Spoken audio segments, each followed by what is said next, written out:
It is about time Selkirk has finally come out with a Kevlar paddle. It's me guys, and I'm here to share my review of the Selkirk Kevlar 14mm Halo XL. If you end up liking this review and you want to purchase this paddle, be sure to use our link below. It'll take you straight to the checkout page on the Selkirk website with an already applied discount for huge savings, and to support our channel. Let's geek into it.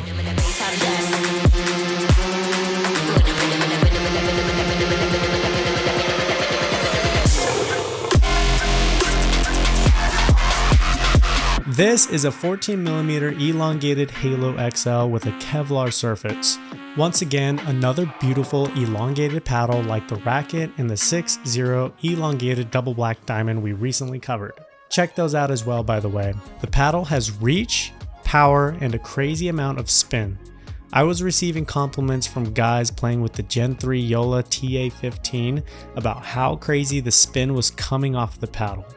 Needless to say, this thing is ridiculous. I was able to generate so much spin with the Kevlar surface that I don't really feel I was able to do with certain carbon fiber weaves on other paddles. I've rarely hit with a Kevlar paddle before, so just throwing my personal game into the mix with this Halo made the spin 10 times more fun. There is a great saying that goes, with great topspin comes great popsibility. I definitely capitalized on forced pop-ups from my spin for the finishing overhead smash. Out of the box, you'll notice how long it is. The paddle face is 7.4 inches wide and 16.4 inches in length.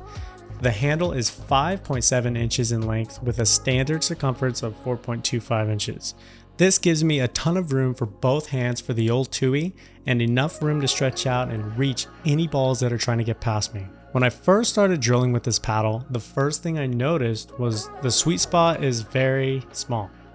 Being a 14mm paddle, it naturally has power, but when it came to receiving powerful shots, sometimes the paddle would not be as forgiving as I had hoped, and the ball would just die, twisting my paddle and just watching the ball fall to the ground. This probably has a lot to do with how the twist weight clocks in at around 5.8. For you pickle geeks out there, this means it has moderately low stability. The less stable the paddle is, the more flexibility and responsiveness it has, but it may be more prone to twisting or torquing during shots, which was the issue here. Playing with this paddle stock will definitely give you issues, but there's a fix for that. It's called lead tape. I kind of knew after playing with the paddle in the first 5 minutes that the swing weight would be between 118 to 123. Turns out I wasn't too off. The swing weight is at 120, so it's very fast. Switching from forehand to backhand and in-hand battles, this thing was unbelievably quick. Overheads were a blast because the length of this paddle just gives you extra whip to put away shots with ultimate power. When it came to accessing my slow game, it was very difficult to actually get control of the ball and keep it on the sweet spot of the paddle to get good results. Without lead tape, it was hit or miss.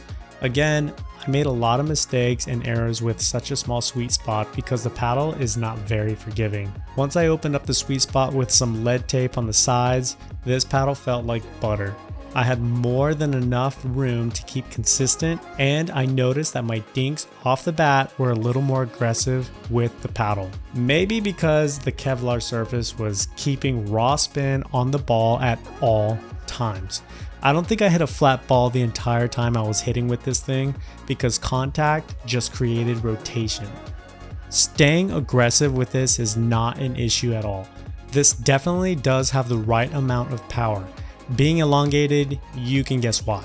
My backhand drives and forehand drives felt very good. I went ahead and gave it all I could give in the games I played, and the ball just stayed in. I used my Western style grip to see what it could do, and with that grip, the spin on this thing plus the power, it's just money. I loved it. The ball would just dip in like some dolphins in the ocean. One of the best things I love to do is resets. So again, before weights, my resets were pretty stinky.